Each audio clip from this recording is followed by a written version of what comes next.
Fala pessoal, aqui é o pastor Roberto Feitosa da comunidade Blitz do Amor. Estamos aqui com mais um episódio do nosso Talking Blitz, que é o podcast aqui da nossa comunidade. E eu quero agora chamar a vinheta. Vamos lá.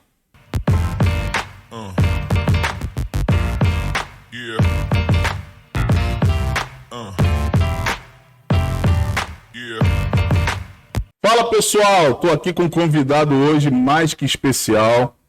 Pastor Alisson Fernando, lá do Ceará, Sobral, do Ministério Céu no Sertão. Queria apresentar ele a vocês e ele mesmo vai dizer aí, ele mesmo vai se apresentar e falar aquilo que ele tem visto e vivido.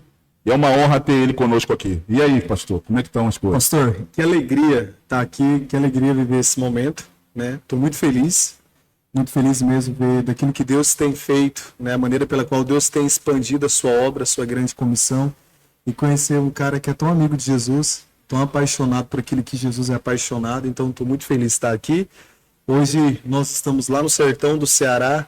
Deus tem nos dado a oportunidade de liderar a missão Céu no Sertão, que tem sido uma resposta de Deus em meio ao caos que se encontra a sociedade. Hoje nós lutamos contra o avanço do abuso sexual infantil e também lutamos contra o avanço da miséria, né? Nós damos assistência em comunidades de alta vulnerabilidade social.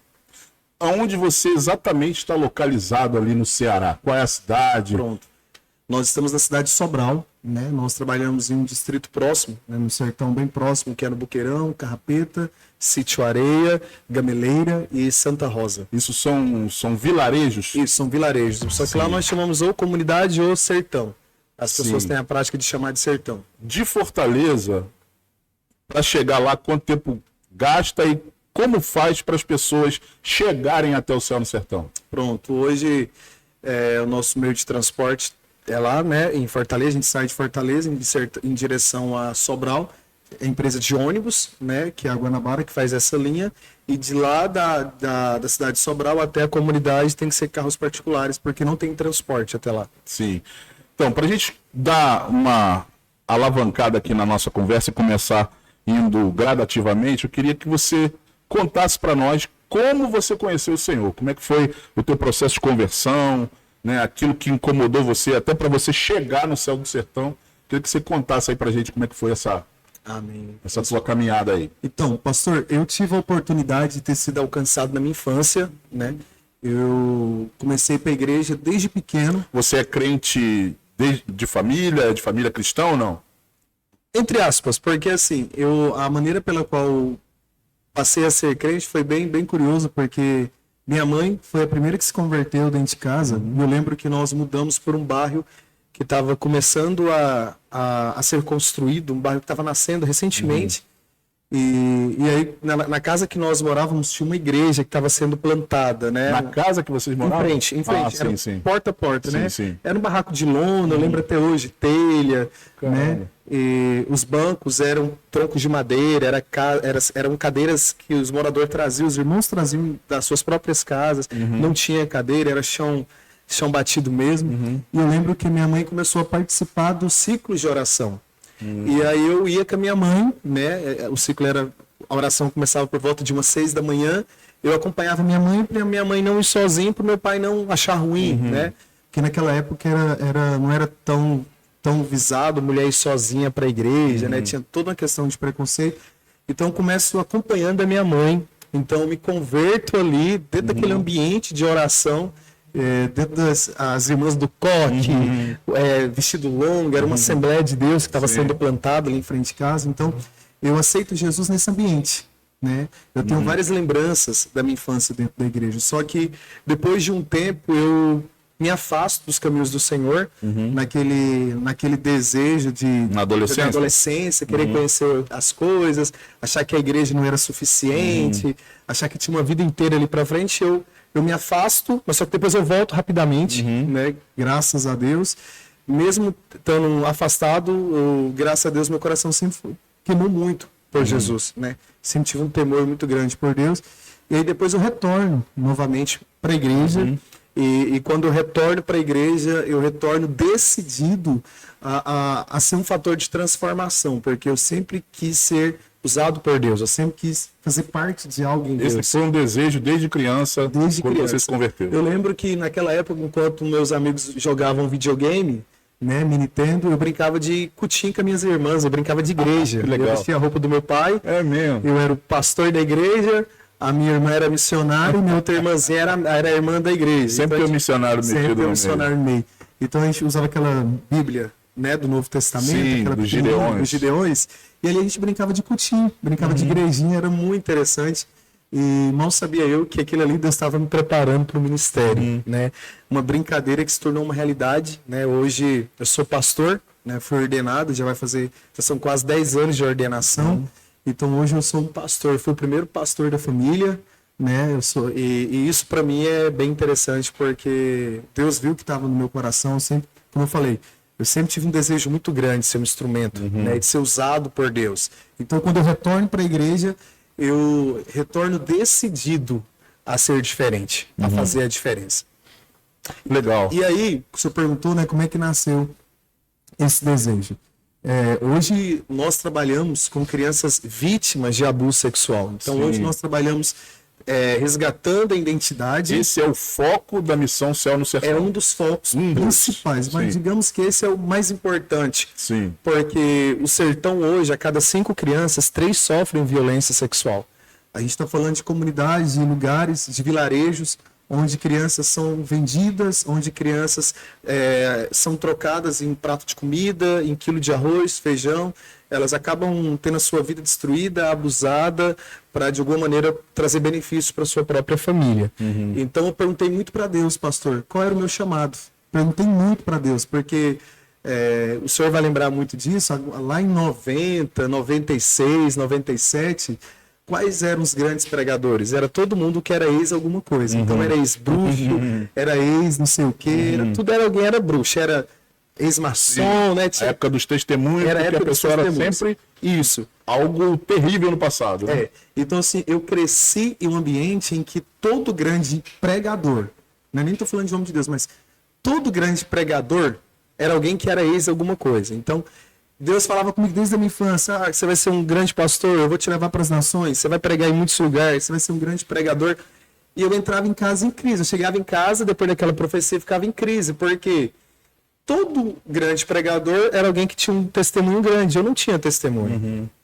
Então, muitas vezes eu lutei contra, eu não aceitei esse chamado evangelístico, esse chamado apostólico, porque eu não tinha um grande testemunho. E aí, depois de muito tempo assim de luta, de crise profunda em Deus, eu tive uma experiência muito forte com o Espírito Santo, porque o Espírito Santo falou bem assim, Alisson, cadê suas cicatrizes?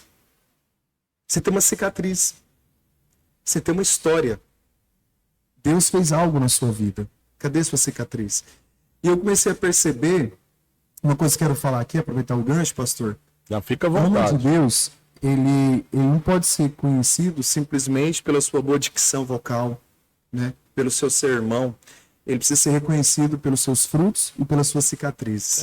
Homens de Deus têm frutos e têm cicatrizes. Porque a sua cicatriz hoje foi ferida lá atrás, mas você foi curado. Então, sua cicatriz hoje é cura na vida de outros. Quando o Espírito Santo falou isso para mim, eu lembrei de uma experiência ruim que eu tive na minha vida, porque minha mãe divorciada, ela precisava trabalhar e a gente precisava ficar em algum lugar. Então, tinha uma mulher que era espécie de babá, né, que havia sido contratada ali para cuidar de mim. E eu lembro que uma virada de ano, pra você ter noção, pastor, até um tempo atrás, virada de ano para mim era um bloqueio muito forte. Eu não gostava de virada de ano. Para mim era Natal, algo Ano Novo. Não era nem tanto o Natal, mas a virada de ano em si, do dia 31 pro dia 1º, para mim era assim, era frustrante, era decepcionante, era angustiante. Eu ficava muito depressivo, eu ficava muito angustiado, eu ficava no canto, eu não queria me envolver, dava vontade de chorar. E aí eu comecei a perceber que tudo isso era porque era gerado um bloqueio em mim por algo que aconteceu na minha infância. Sim. Porque eu sofri um abuso sexual. E o abuso aconteceu numa virada de ano. Então, ainda para mim, aquilo era um bloqueio. Eu não entendia depois, isso era muito pequeno, então não tinha tanto entendimento. Depois de grande, eu comecei a entender por que do bloqueio Você da começou a virada de ano. lembrar da cena, Do que aconteceu, da cena. Então, assim, E isso começou a gerar alguns traumas, né? Tive o abuso ele aconteceu 2 episódios na minha vida. Apesar de algumas pessoas elas sofrem de uma maneira recorrente, de uma maneira constante, né? Mas apesar de ter sido 2 episódios, mas isso trouxe uma carga pesada muito grande na minha vida. E eu lembro que nesse primeiro episódio do abuso que aconteceu comigo, a gente foi para uma festa comemorar a virada de ano. Minha mãe trabalhava como camareira em uma empresa de hotel em Goiânia. E aí eu fiquei na casa dessa babá, né? Que eu chamava de tia. E quando terminou a festa, a gente foi para casa. E são 2 coisas, né? Que foi essa a questão da virada de ano e uma frase que mexe muito comigo, né? Até hoje, assim, é uma frase que eu não gosto, né? Eu tenho uma filha e quando eu vejo algum pai falando essa frase ou alguma mãe falando, porque às vezes você vai dar banho numa criança, você vai trocar de roupa, o que você fala para aquela criança? Tira a roupa. Assim, é normal, né? Você fala, vai lá, fulano, vai lá, tira a roupa, vai tomar banho. Então, assim, esse tira a roupa, para mim, me lembra do que aconteceu lá atrás, porque foi o que aconteceu. Eu dormi, né? Nessa noite eu dormi no quarto dos filhos da babá, dessa tia que cuidava de mim. E aí eu lembro que à noite, já era de madrugada, e os 2 se aproveitaram de mim. E foi essa frase, né, que foi dita, tire a roupa. E eu não entendia muito, eu tinha 6, 7 anos de idade. Uma criança. Eu não sabia o que era isso, né?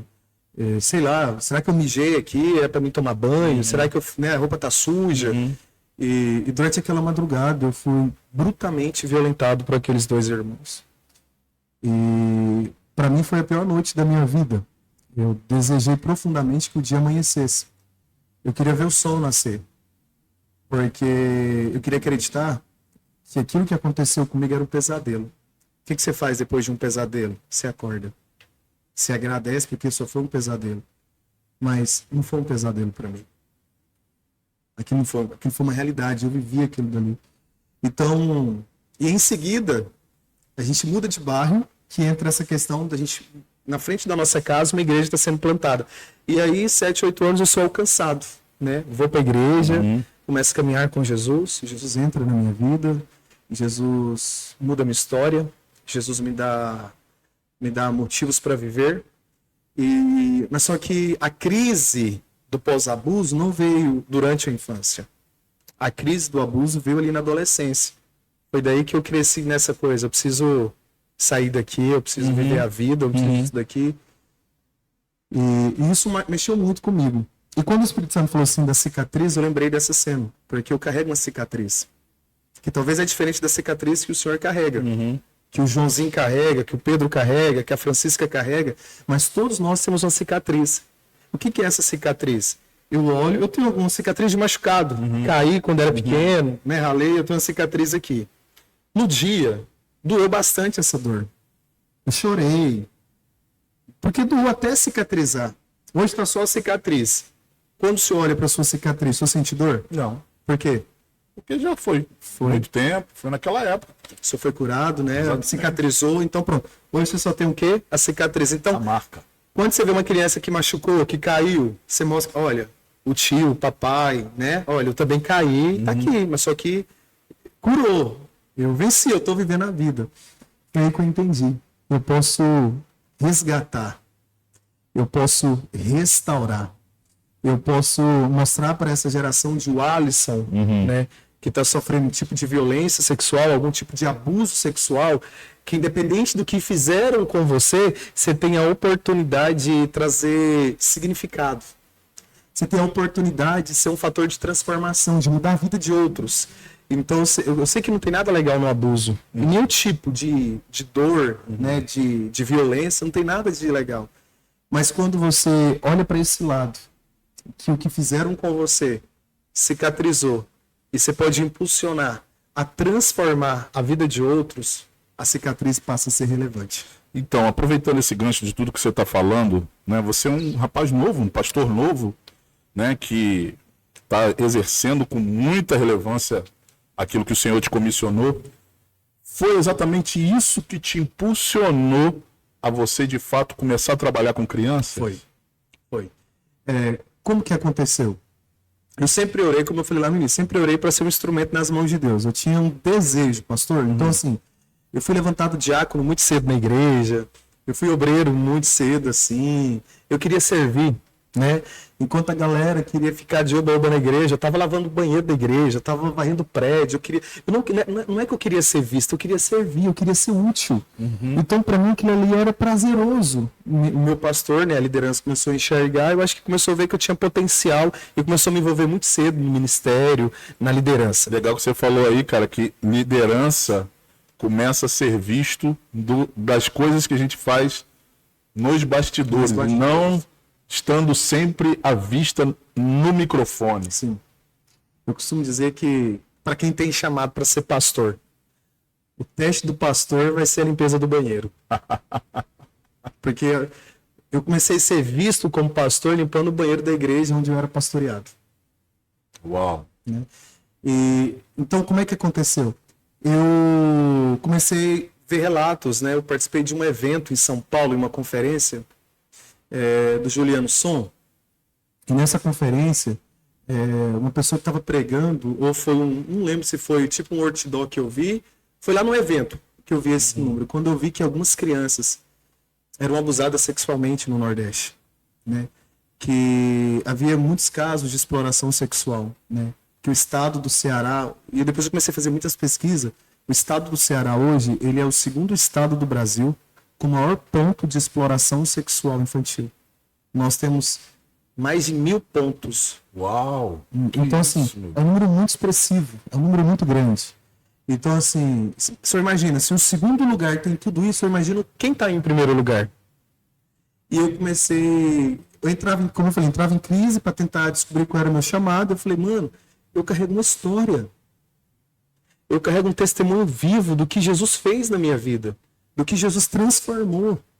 Eu tinha tudo na minha vida, talvez para, sei lá, na minha juventude, ter cometido um suicídio. Porque essa é uma das consequências que o abuso gera em você. Porque ele te culpa. Né? Toda vítima de abuso, ele carrega uma culpa. Como é que uma criança de 6 anos vai projetar o abuso na sua vida? Que culpa uma criança de 6 anos? Às vezes culpar por causa da roupa, por causa da posição, porque estava andando sozinho. A roupa, andar sozinho, ou o que você está fazendo na sua vida, não dá o direito de alguém vir destruir você. Então eu comecei a ter entendimento que Deus poderia me usar naquilo dali. E eu lembro quando eu comecei, o senhor sabe muito bem disso, é pastor de uma igreja, lidera uma missão. A gente vem de uma época, pastor, eu falo que a igreja, existem 3 assuntos, 3 pautas que a igreja não está preparada para discutir. Uma é a adoção. A igreja brasileira não está preparada para falar sobre adoção. Segundo, a igreja brasileira não está preparada para falar sobre a homossexualidade, porque ela trata isso, né, de uma maneira bem demonizada mesmo. E a terceira coisa, a igreja ela não está preparada para falar sobre o abuso sexual. Eu vou trazer um número aqui, se você quiser, você pode digitar na internet. Boa parte dos casos de violência sexual, a gente está falando de quase 24% dos dados, acontece dentro de um ambiente religioso. Seja uma igreja evangélica, seja uma igreja católica, seja um centro espírita. Então, olha só, boa parte das práticas de abusos sexuais acontece através de líderes religiosos. Então, a verdade é que nem dentro de uma igreja, eu sou pastor, o senhor é pastor, com todo respeito, as crianças não estão 100% seguras. Porque o abusador hoje, ele não tem cara, ele não tem posição, ele não tem condição. O abusador hoje não tem. Então eu falei, eu carrego uma cicatriz, que essa cicatriz pode ser um fator de transformação na vida de tantas crianças. Porque uma coisa é uma tia da salinha ou alguém chegar e falar assim para uma criança que está sofrendo abuso, olha, fica assim não, vai passar. Não é tirando a importância disso, né? Porque isso é legal. Mas quando você fala assim, olha, eu passei por isso. Tá vendo o que fizeram com você? Fizeram comigo. Mas hoje eu tenho uma família, hoje eu tenho uma profissão, hoje eu tenho um bom emprego, eu não desisti. Eu lutei pela vida. Você impulsiona essa pessoa, né? Você impulsiona essa criança. E aí quando eu fiquei sabendo desses dados, eu mudei para o Nordeste. Larguei tudo, deixei minha mãe, minha família. Isso que eu queria que você contasse, porque, né, eu te apresentei aqui como um pastor lá no sertão, mas Queria que você falasse essa história. não sou lá de A gente Sertão, conversando aqui nos bastidores, você é de Goiânia, né? Sou de Goiânia. Então fala como é que foi essa transição aí. Eu tava até comentando, a maneira como Deus me chamou pro ministério foi bem curiosa, porque eu fazia faculdade de enfermagem lá em Goiânia. Eu tava fazendo uma faculdade que não era meu sonho. Eu fazia uma faculdade porque era o sonho da minha mãe ter um filho na área da saúde. Comecei a fazer faculdade de enfermagem. E aí, ali mais ou menos no quarto período, eu estava já vinculado na faculdade, estudando, já estava bem envolvido, estava decidido a seguir a profissão. Eu estava tendo, no meio da aula, eu escuto aquela voz bem assim, ó, vai pro banheiro. Do nada, vai pro banheiro. E eu fui pro banheiro. Cheguei no banheiro, fechei a porta, sentei no aparelho sanitário e o Espírito Santo começou a falar muito forte comigo. Eu lembro de duas perguntas. O que você está fazendo aqui? Eu te mandei estar aqui? E ali eu sabia, pastor, que naquele dia Deus estava pedindo algo. Nada contra quem está fazendo faculdade, até porque eu voltei a estudar. Eu faço direito hoje, estou estudando direito. Eu retornei e isso é importante, você ter uma profissão, né, para ajudar. Mas para aquele momento, para aquela hora, para aquele lugar, Deus precisava de mim de uma maneira integral. E aí o Espírito Santo começou a falar comigo, eu chorava dentro daquele banheiro. E ele foi bem radical. Pega suas coisas, cancela esse curso e vai para sua casa. E eu fiz isso. Desci lá na diretoria, pedi o cancelamento, eles queriam só trancar o curso. Falei, não, quero cancelar meu curso, eu quero cortar todo o vínculo, porque eu não sei se você sabe, quando o senhor opta pelo cancelamento, você perde todo o vínculo com aquela faculdade. Se algum dia você retornar a estudar, você tem que começar do zero, tudo de novo. E aí eu fiz isso. E aí, pastor, eu fiquei 1 semana, 2 semanas, 3 semanas sem ir para a faculdade. Minha mãe não sabia. Eita. Minha mãe não sabia. 1 mês depois, minha mãe percebendo que eu não estava indo mais para aula. A gente estava na sala, minhas irmãs casaram, foram embora, e aí só morava eu e minha mãe, lá em Goiânia. Minha mãe sentou no sofá, e ela falou assim, Alisson, o que está acontecendo? Você não está indo mais para a faculdade? O que houve? Não é férias? Não sei. O que está acontecendo? Aí eu falei, mãe, senta aqui. Deixa eu te contar uma coisa. E eu lembro quando eu falei isso, eu tava muito nervoso porque eu tava mexendo com o sonho dela. Eu ia destruir um sonho que ela projetou sobre mim. Eu ia destruir um projeto que ela projetou a vida inteira para mim. Porque de todos os filhos, talvez eu seria o único que teria essa oportunidade de dar para ela o diploma da área da saúde. Porque minhas irmãs não era uma área que elas estavam tão interessadas. E aí eu falo, mãe, é o seguinte, quando eu falo assim para ela, Deus me chamou. Minha mãe estava assim, próximo a mim, como estão nós dois aqui, ela começou a chorar. E ela falou bem assim para mim, pastor, o Alisson, no dia que você nasceu, eu te dei para Deus. Você nunca foi meu. Você pertence ao Senhor. Eu só te gerei. Você é dele. E aquilo para mim me impulsionou bastante. Porque eu tinha medo da rejeição, da situação. E ela me apoiou. E eu lembro que algumas semanas depois eu me mudo para o Ceará, porque tinha um pastor que morava lá, que precisava de um missionário. E aí eu me mudo para lá, eu começo a atuar nesse lugar, começo a fazer missões. E aí eu passo algumas situações bem chatas, né? Tinha até compartilhado com o senhor. Umas situações assim que mexeram muito comigo. Mas eu aguentei, fiquei na minha, não reclamei, não murmurei, fui fiel. E aí depois de um tempo eu vou embora e me mudo para Porto Alegre. E ali eu me formo em teologia, começo a fazer parte da plantação de igrejas lá, que já era da minha igreja lá em Goiânia. E aí, beleza, eu vou para a África, todo feliz. É o sonho de todo missionário, né? A África, se você for pegar 10 missionários... É a meca do missionário. Se você for pegar 10 missionários e perguntar para onde você quer ir, 11 vai falar, quero ir para a África. E aí eu lembro que eu vou para lá, feliz, com aquela coisa. Tava até decidido, levei tudo, tava decidido viver ali, morar ali. Tava decidido a ficar ali, nem voltar mais pro Brasil. E eu lembro que, faltando alguns dias para retornar pro Brasil, o Espírito Santo falou muito forte comigo. Você precisa voltar pro Brasil.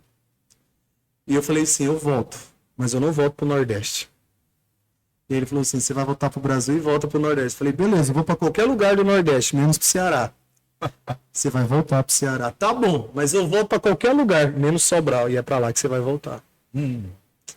Por causa das experiências que tinham acontecido, né, e que me entristeceu bastante.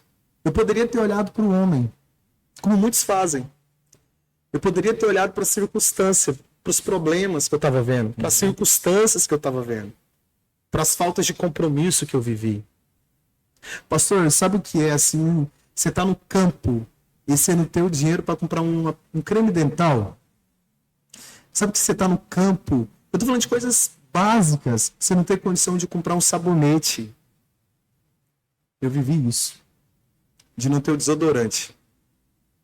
De não ter o creme dental. E nem o sabonete para tomar banho. E eu saí dali decidido que nunca mais retornaria ao Ceará. Estava decidido.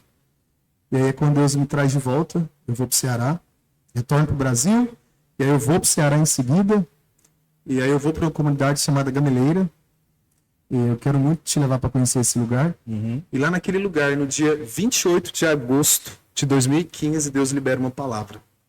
E Deus fala que, através de mim, através daquele momento, Deus ia começar a levantar um projeto. Esse projeto serviria de exemplo, por causa da transformação, por causa do impacto social que ele ia gerar, e isso ia inspirar muitos outros lugares. Pessoas de vários lugares do Brasil e do mundo viriam e assistir de perto o que Deus estava fazendo ali. E, de fato, a gente recebeu gente da Inglaterra, da Polônia, da África.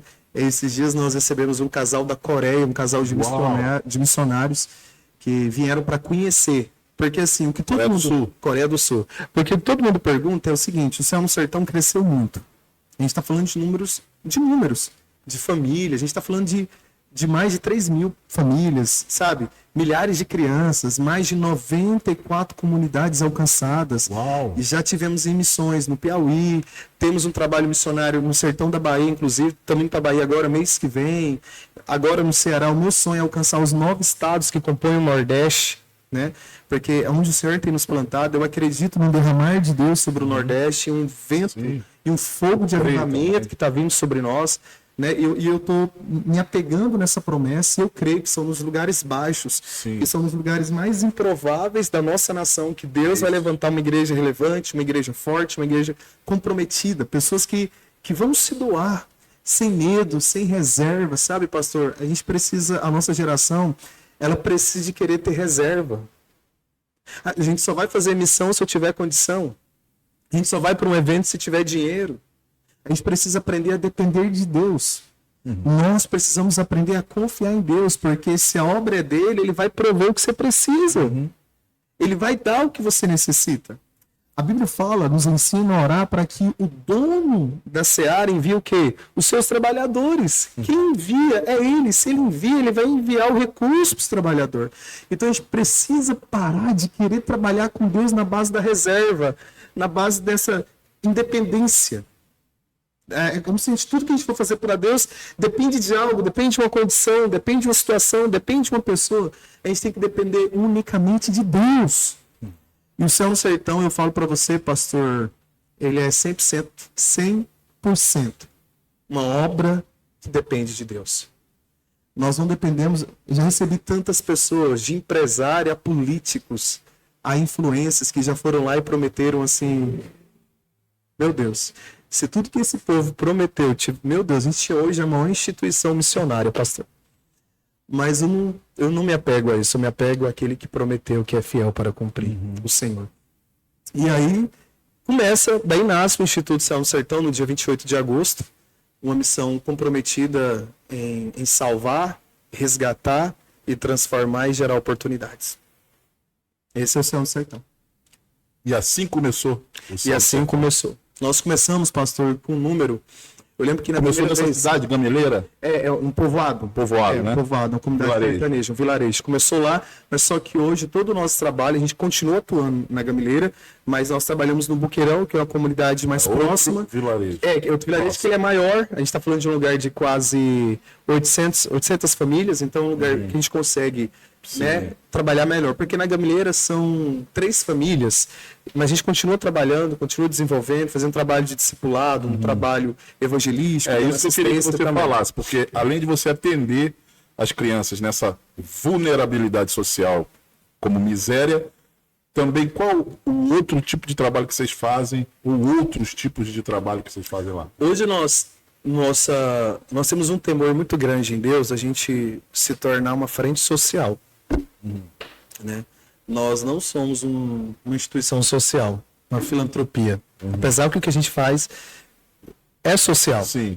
Mas o Instituto ele é uma instituição cristã, né? Com cunho evangelístico. Né? Entregar uma cesta, furar um poço artesiano, levar uma energia, construir um banheiro, reformar uma casa, é só uma isca para que o evangelho seja pregado. Isso tudo que você falou, vocês estão atuando nisso também? Estamos atuando nisso. Então a gente já furamos 8 poços. Né? Isso é muito importante. A gente já entregou mais de 100 toneladas de alimentos. A gente dá assistência integral a mais de 300 famílias. São 300 famílias que são assumidas mensalmente pela nossa instituição. Que praticamente dependem daquilo daquilo que nós doamos, levamos. Mais de 150 crianças. Então, assim, fora os outros números, porque se a gente for levar ao pé da letra, são números maiores. Mas é um trabalho mais de pulverização. A gente vai ali, faz um evento, depois vai embora, mas eu estou falando de um lugar constante. Sim. Né? Um lugar onde a gente tem vínculo, onde a gente tem raiz, um lugar permanente. Onde a gente está ali permanente, tendo um trabalho de discipulado, de plantação de igreja. Então é um trabalho mais constante. Né?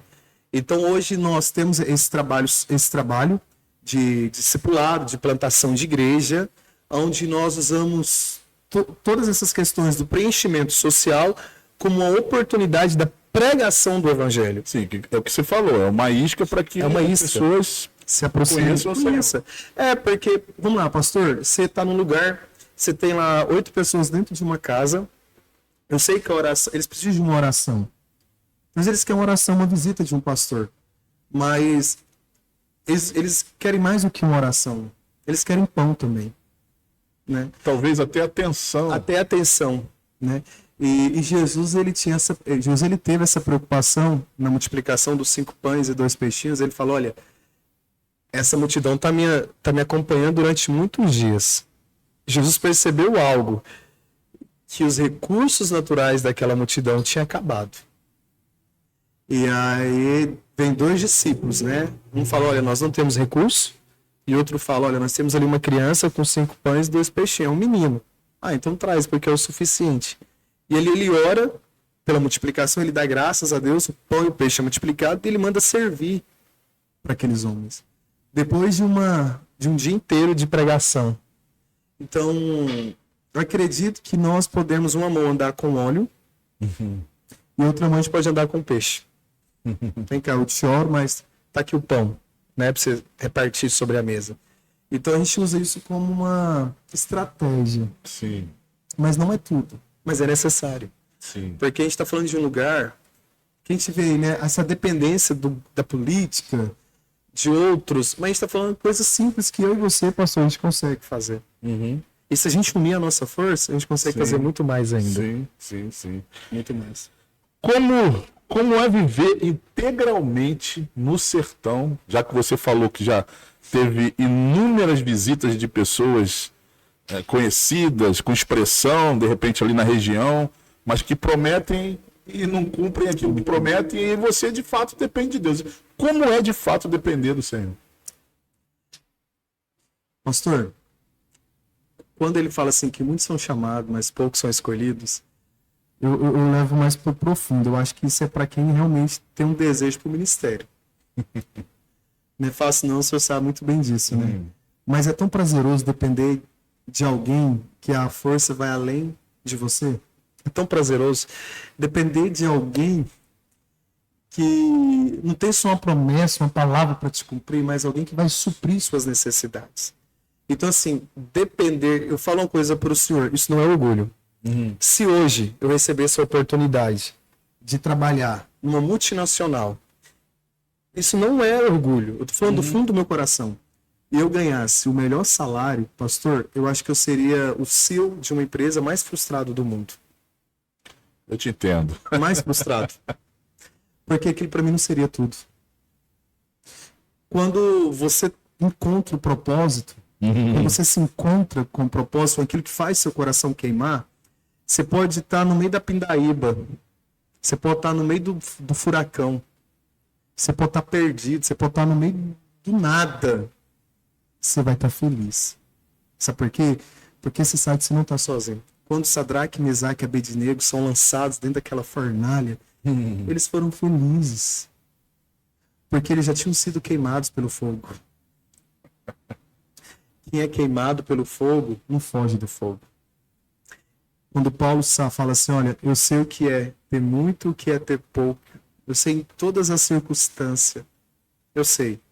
Então, assim, é literalmente sobre isso. Você entende que tem alguém que trabalha por você. Né? Por mais que as pessoas lá, quando as pessoas te perguntam, o que você faz? Ah, eu sou pastor integral. Eu sou missionário integral. As pessoas já te olham assim.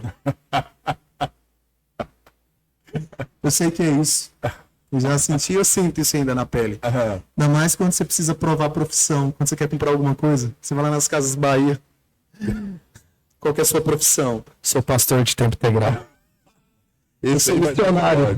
Eu sou missionário de tempo integral. Opa, vendo negado. Mas quando Deus está na jogada, pastor, você sente paz em fazer. Você sente paz em servir. Então, para mim, hoje, servir integralmente não é mais desafio. Não é. É um privilégio. Saber que nada mais depende de mim.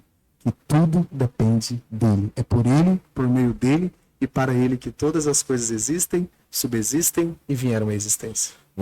A gente estava em off ali, você me contou um testemunho assim, tremendo. Eu queria que você contasse esse testemunho e também um outro testemunho que te marcou muito nesses anos todos que você está ali liderando o Céu do Sertão. Pronto. São centenas de testemunhos que a gente carrega ali, mas os dois eles estão vinculados na mesma história. Certa vez, eu até relatei isso no meu livro, né? Se você quiser adquirir meu livro. Depois a gente vai mostrar aqui pro pessoal. E lá no meu livro eu relatei essa história. Acho que o Céu do Sertão tinha uns 2 anos por aí. O Céu do Sertão estava começando ainda. Mas a gente recebia muito telefone de agente social, né? Agente de saúde, que ligava pra gente para falar de alguma comunidade em outro lugar que precisava de uma ajuda, de uma assistência. E aí chegou até mim um convite para ajudar uma comunidade que eram quase 200 pessoas que estavam passando necessidade. E só foi isso, né? Precisava de uma ajuda, porque tinha gente passando fome. A pessoa não tinha entrado muito em detalhe. E a gente precisava levar essas cestas básicas. E aí, pastor, eu lembro que quando eu fui olhar a conta do Instituto, o extrato estava 16 centavos. Era o que nós tínhamos. 16 centavos, você não compra alimento nem para uma criança. De lá para 200 famílias. Acho que dá para uma bala. Será aí? Na nossa época dava 3 balas, né? Quando a gente era criança, quando tinha aquelas balas de 1 centavo. Sim. Rapaz, era 16 balas, né? Tá vendo? E eu lembro que eu comecei a entrar muito em crise em Deus, porque o dia inteiro olhando, e não entrava recurso. E eu sou uma pessoa que não gosto muito de ir pra internet. Ficar pedindo, porque uma hora você vai precisar, mas de tanto você ficar pedindo, as pessoas não vão te ajudar. Sim. Então o senhor não vai me ver na internet todos os dias pedindo. Ah, a gente precisa comprar. Não faço isso. Eu confio na dependência em Deus. E às vezes ali no off a gente conversa com um outro amigo que sempre nos dá a liberdade para compartilhar das dificuldades, e essas pessoas acabam nos ajudando. E aí, pastor, eu estava preocupado porque não entrava dinheiro e a missão precisava ser feita, porque no outro dia eu ia fazer uma visita nessa comunidade. Nada surgiu. E eu me enchi de fé e ao mesmo tempo de uma revolta, de uma justiça, assim. Peguei aquele cartão, falei assim, Deus, eu tô indo pro Atacadão. E se eu passar vergonha lá, a caixa do Atacadão sabe que eu sou crente. Que a gente ficou muito conhecido, então muita gente nos conhece. E ela vai falar o quê? Que era o pastor que estava querendo dar golpe. A vergonha não... Eu falei, dei jeito para Deus, a vergonha não vai ficar comigo. Tô indo. Pastor, eu peguei o mototáxi, fui para Atacadão, peguei os carrinhos, comecei a encher de fardo. Fardo de arroz, feijão, farinha, cuscuz, café, óleo, sal. E comecei a comprar. Comprei tudo que precisava. Fui pro caixa. E eu olhei mais uma vez, pastor, tinha 16 centavos ainda. Você ainda deu mais uma conferida. Mais uma conferida. Para ver se Deus não mandou o anjo lá depositar, né? E aí ela passou tudo. Pastor, eu não vou pecar em números, mas deu em torno de uns 4 mil e pouco. Eu lembro disso daí. Deu uns 4 mil e pouco. Não sei exatamente, mas deu uns 4 mil e pouco.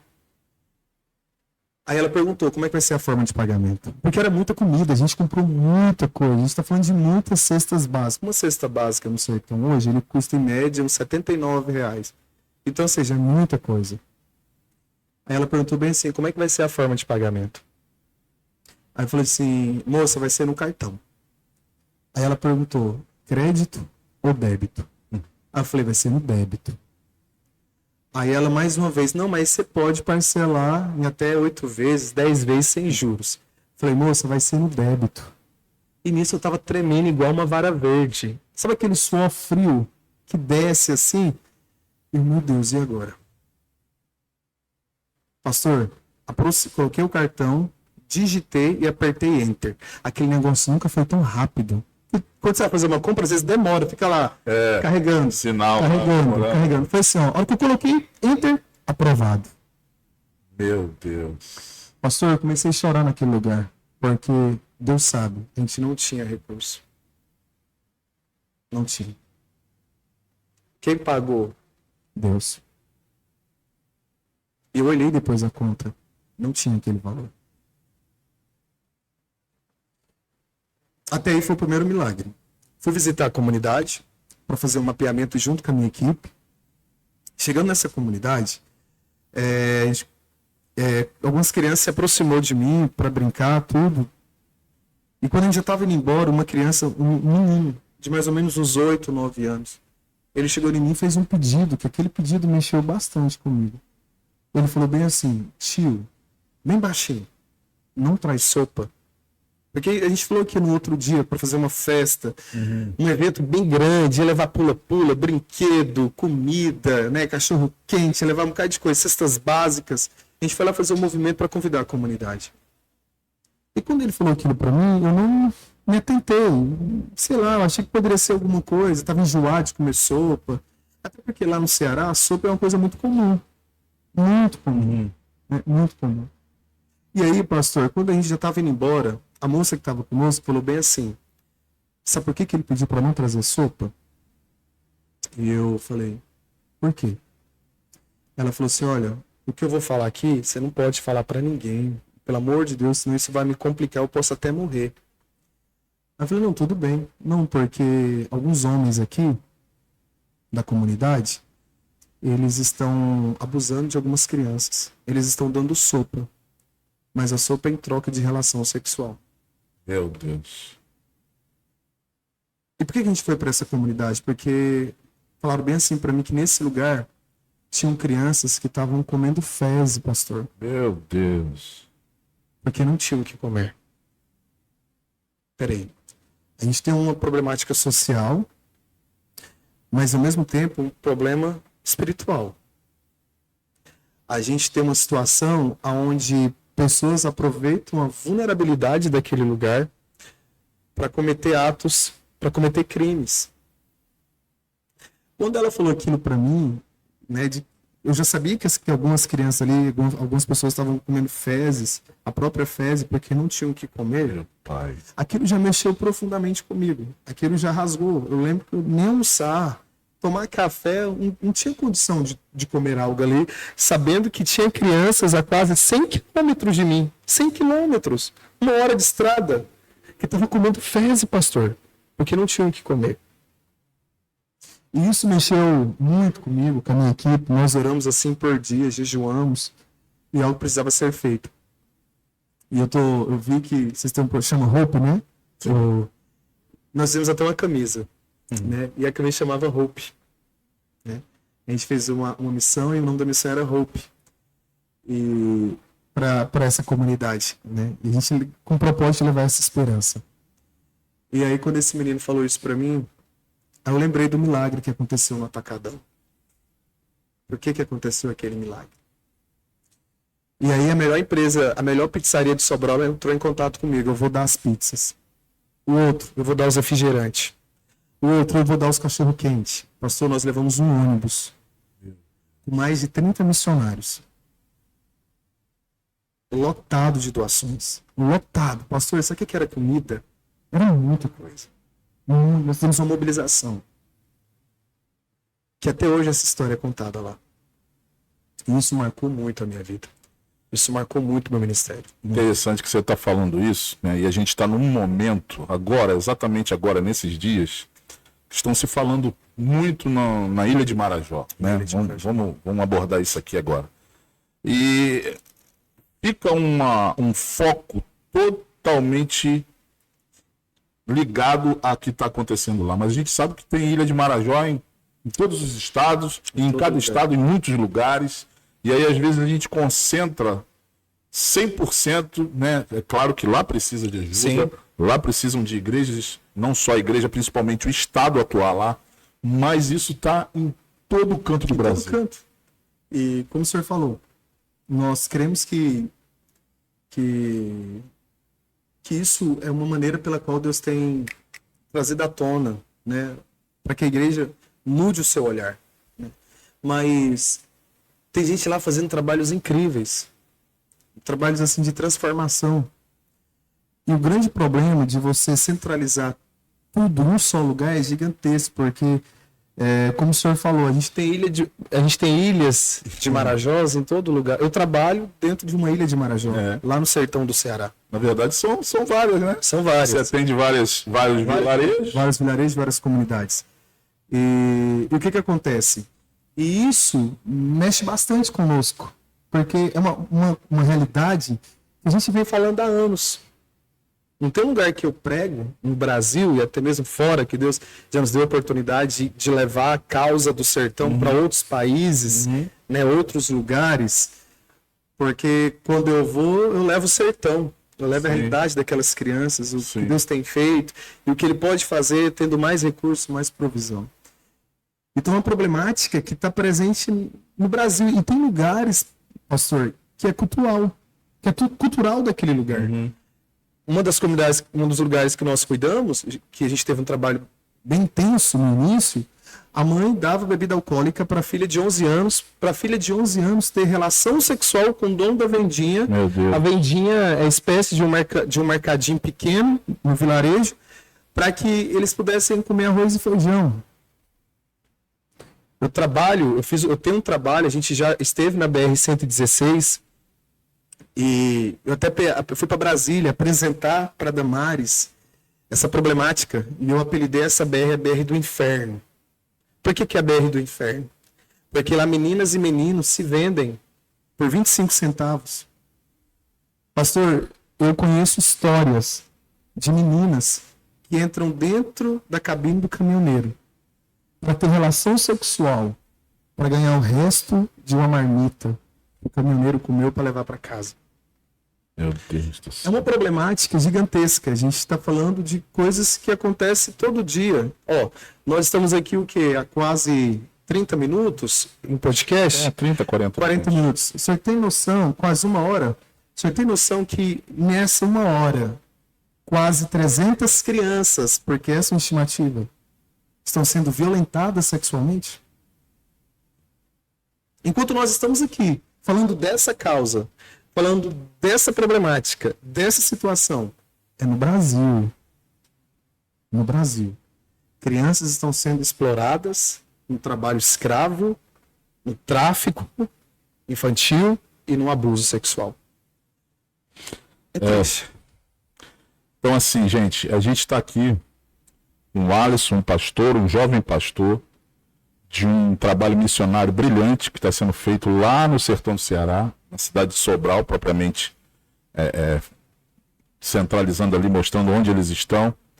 E eu queria, aproveitar a presença do Alisson para mandar uma mensagem para a igreja brasileira. Talvez esse podcast chegue a algum lugar, a alguns líderes, que eu tenho certeza, o Alisson não contou aqui nem uma terça parte de tantos e inúmeros testemunhos que ele tem de situações de crianças que passam necessidades extremas, níveis de misérias terríveis que eles vivem lá. Então eu quero fazer um apelo a líderes que porventura possam estar nos vendo, Entre em contato com o Alisson, depois vai estar no rodapé aqui, o Pix do Céu no Sertão, o próprio contato do Alisson, entre em contato com ele. Tem uma ilha de Marajó lá no meio do sertão cearense. Então, por favor, não deixe mais a sua igreja ficar... Se você não consegue ir, se as suas ovelhas não podem ir, você não quer que as suas ovelhas vá, então envie recurso para aqueles que estão fazendo, para aqueles que estão produzindo. Então, eu parei agora esse podcast aqui para fazer esse apelo a você, para que você pegue aí o recurso que você tem, que está ocioso, que talvez você está guardando para pagar alguma coisa que você ainda nem pensou em comprar. Então, investe em quem está investindo em pessoas, em vidas, em crianças que estão ali passando por situações terríveis. Você viu o testemunho que ele falou de crianças comendo fezes. Irmãos, Deus não nos criou para passarmos por essas situações. E por que passamos? Porque talvez Deus quer provar o coração de quem tem muito, e é para que você abra o coração e abençoe e oferte daquele que não tem nada. Então, por favor, em nome de Jesus, se chegou até você esse podcast, você está assistindo, tudo que o pastor Wallace está falando aqui, seja um quebrantado de coração e faça uma doação para o ministério do Alisson. Alisson, a gente já está praticamente aqui 1 hora, eu sei que você tem muita coisa para falar, mas eu queria te fazer aqui 3 perguntas, na verdade, em uma. O que vem na sua cabeça quando você ouve essas 3 palavras? Primeiro, dependência. Depois, propósito. E depois, vida. O que de imediato vem na sua cabeça e você fala a respeito de dependência, propósito e vida? Deus o centro. Por que Deus o centro? Porque uma vida de independência, ela produz morte. Mas uma vida de dependência, ela produz vida. Então, quando você depende de algo, de alguém que vai além das suas forças, você está gerando vida. Né? Para mim, independência é morte, independência é vida. A vida, para mim, ela representa a totalidade de algo que traz significativo. Né? A nossa geração, ela valoriza a planta, a orquídea hoje ela é mais valiosa do que um feto. Né? O animalzinho, ele é mais precioso do que um embrião. Né? E nós, como sociedade, nós corremos o grande risco de entrar nessa fase de desprezar aquilo que Deus valoriza. Pastor, pensa comigo, se hoje nós pudéssemos destrinchar o coração de Deus, abrir o coração de Deus no meio, rasgar, o que estaria lá no centro do coração de Deus? Gente, vida. Então, uma vida que não serve para viver no benefício do outro, ela não vale a pena ser vivida. Uma vida, para mim, é ter oportunidade de viver uma vida por você, por aquelas crianças, por aquelas pessoas que muitas vezes não têm voz, muitas vezes não tem quem fale por elas, quem peça por elas ou quem faça algo por elas. Vida, para mim, ela traz significativo quando ela é para ser vivida para o outro. Qual foi a última pergunta, pastor? Você acabou de responder, porque As 3, né? porque isso é o propósito. Esse é o propósito. Que nós precisamos viver. Esse é o propósito. Então, assim, o que é o propósito da vida? Uma vez eu ouvi uma frase de um cara muito querido. Ele fez parte da nossa equipe e ele foi um grande empresário que Deus levantou para nos ajudar a transformar o sertão. Eu sempre, quando falo dele, eu me emociono bastante, porque ele foi um cara que se doou. E a gente perdeu ele na época da pandemia. Ele morreu de Covid.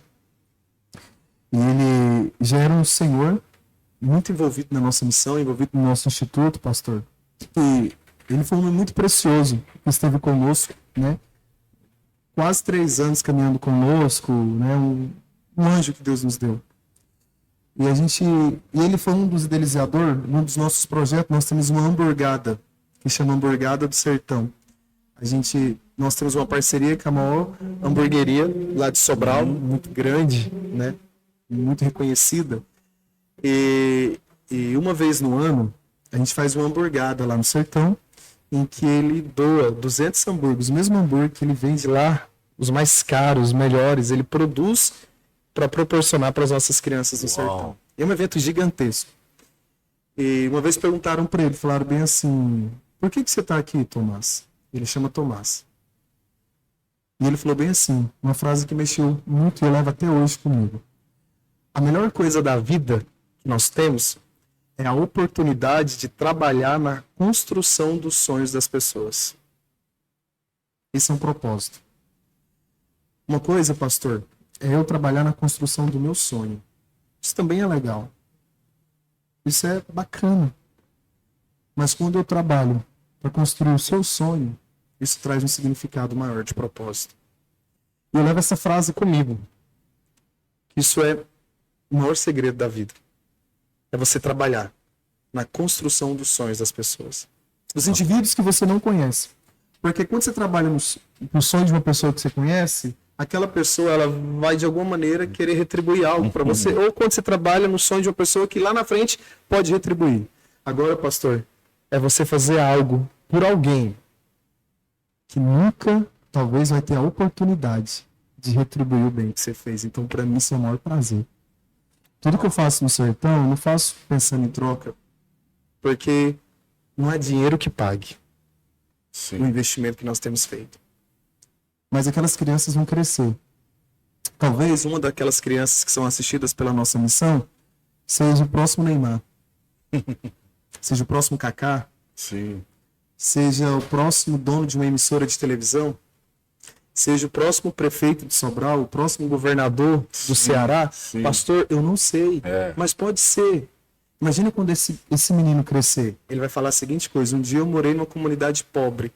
Eu não tinha o que comer, não tinha o que beber, eu não tinha o que vestir. Mas um dia Deus enviou um homem de Deus para aquele lugar. E aquele homem trabalhou na construção do meu sonho. Eu só estou aqui porque aquele homem me ensinou a sonhar. Isso para mim é gratificante. Não tem preço. Não tem preço. Então, não é sobre uma retribuição. Sabe o que é as ofertas hoje, pastor, que eu recebo de oferta lá no sertão? Um punhado de mandioca, a primeira plantação do milho, a primeira abóbora. É o que nós ganhamos. Na época do inverno, lá em casa, eu coleciono tudo isso, porque eles pegam e falam bem assim, pastor, tá aqui minha oferta, tá aqui as minhas primícias, tá aqui o meu dízimo.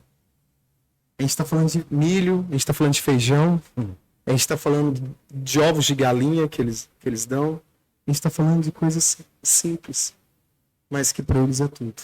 Então isso para mim tem um significado muito maior. Para mim vale a pena viver a vida se for para trabalhar na construção do sonho de outras pessoas. A gente já está aqui praticamente no final do nosso bate-papo, que poderíamos ficar aqui a tarde toda, mas eu queria que você deixasse um recado para a nossa geração, para aqueles que estão nos assistindo, nos vendo. O que você diria, não só para essa geração, mas um recado para a igreja brasileira? Pastor, eu quero pedir algo. Nós só temos uma vida. Mas uma pergunta: se você morresse hoje, como você morreria? Como você morreria? Se nós morrermos hoje, não tem como eu deixar para fazer tudo que eu tinha para fazer na próxima vida. Não tem próxima vida. Eu não vou ter uma outra oportunidade. Nós só temos essa vida. Então o que você faz? Pega essa vida e lance ela no altar do Senhor. Lance ela no Senhor. Dê ao Senhor como oferta. Senhor, é o que eu tenho para dar. É o que eu tenho para te oferecer. Nós doamos a nossa vida para um sonho, nós doamos a nossa vida para uma faculdade, nós doamos a nossa vida para um casamento, nós doamos a nossa vida para os nossos filhos, para tantas coisas que muitas vezes não traz significado algum. Para muitas coisas que muitas vezes não traz nada, não acrescenta nada. Então, pega a sua vida hoje e dê ela ao Senhor. Sabe, consagre ao Senhor. Doe ao Senhor. Porque senão você pode passar a vida inteira e perder a única oportunidade que o Senhor te deu de ser um instrumento nas mãos de Deus. Você estava falando aí, né, até antes, a respeito das crianças que podem ser impactadas quando elas crescerem, se tornarem profissionais liberais de relevância e tal. E aí eu lembro que você falou ali, né, na nossa conversa em off também a respeito do Billy Graham. Né? Billy Graham lotava estádios, foi o maior evangelista do século. Mas quem foi a pessoa que ganhou Billy Graham para Jesus? Ninguém fala dele, né? Você sabe o nome dessa pessoa? Talvez você tá ali investindo em muitas vidas que vão ser os grandes pregadores dessa nação, grandes evangelistas dessa nação, grandes pastores dessa nação, grandes médicos, grandes homens, empresários tremendos na nação. Então, a gente não sabe. O que a gente precisa é doar a nossa vida em favor do reino do Senhor. É como o senhor falou, porque às vezes você nunca vai lotar um estádio de futebol. Talvez você é o tipo de pessoa que está nos ouvindo aqui, pastor. Talvez você carregue uma frustração sobre os seus ombros, porque você fala assim, poxa, eu queria fluir mais, mas talvez na história de vida que Deus escreveu para você, você só vai ganhar uma pessoa. Só uma única pessoa em toda a sua vida. E essa única pessoa que você vai ganhar talvez seja o próximo Billy Graham, que vai lotar o Maracanã, que vai lotar os estádios de futebol, Sim. que vai abrir grandes igrejas, plantar grandes igrejas. Talvez você vai ganhar só uma pessoa.